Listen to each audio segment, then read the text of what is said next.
欢迎来到新闻和活动频道，请订阅和分享已更新有关当今最着名明星的最新信息。王一博落选白玉兰，背后原因揭秘。这个结果有些让人意外，毕竟在今年的白玉兰奖入围作品中，《繁花》以9项提名领跑，是最大赢家。但不完美受害人大江大河之岁月如歌，欢迎来到麦乐村，漫长的季节，南来北往问苍茫，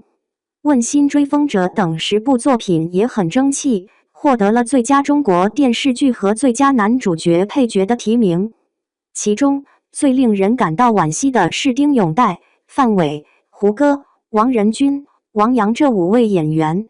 他们的表现可圈可点，虽然很优秀，但很遗憾没有入选白玉兰奖的提名名单。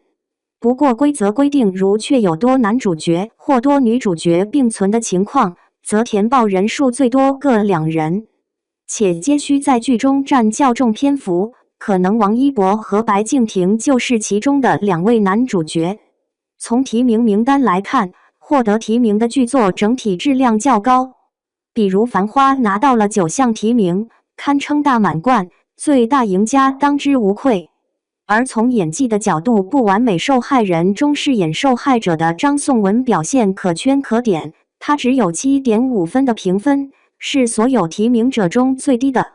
除此之外，大江大河之岁月如歌、欢迎来到麦乐村、漫长的季节等剧的表演水平都很高，人物形象立体饱满。值得一提的是，王一博虽然在这一届白玉兰奖上落选了，但他的粉丝并不用伤心，因为我的奇怪朋友刚刚官宣定档，将在爱奇艺上线播出。这部由郭敬明执导、王一博、魏大勋等主演的青春喜剧，也是王一博继《有匪》之后又一部备受期待的作品。目前我的奇怪朋友已经发布了一款先导预告片，从预告片来看，剧情设定新奇有趣，风格偏向日式幽默。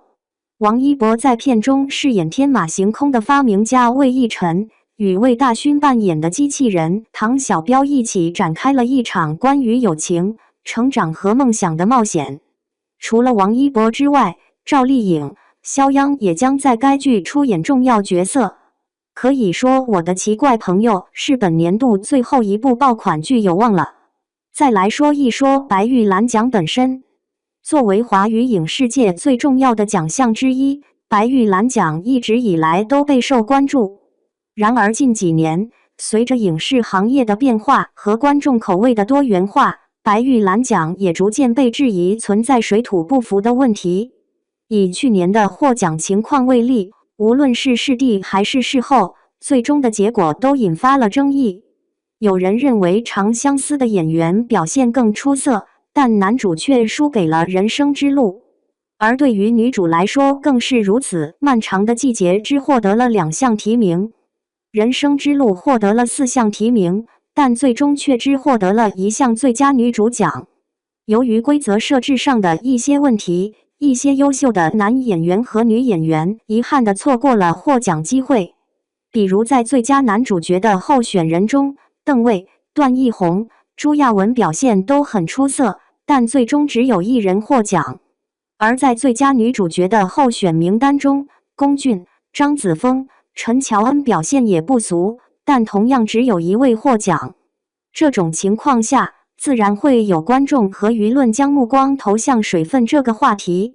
事实上，近年来白玉兰奖的确存在一定程度的流量化趋势，这一现象不仅体现在最佳主角候选人的选择上，在最佳改编剧本、导演等奖项的评选中同样有所体现。例如在去年的最佳改编剧本奖评选中，《山海情》《狂飙》等剧集因演员阵容强大而引发关注。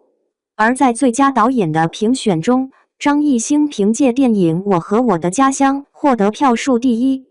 这些结果引发了不少争议。面对这种争议，组委会的回应始终都是按照评审标准执行。然而艺术本来就是主观的产物，如果各种奖项的标准和尺度不够明确清晰，那么很难做到绝对的公平公正。当下观众对于评奖标准的认知和把握也在不断变化着。以今年的白玉兰奖为例，观众们对于演技和作品质量的要求显然已经不再局限于年轻演员和偶像明星。无论是组委会还是观众，都需要思考一个问题：奖项究竟应该如何评定？标准又应该是什么？对此，小伙伴们有什么看法呢？欢迎在下方评论区留言，和大家一起分享讨论吧。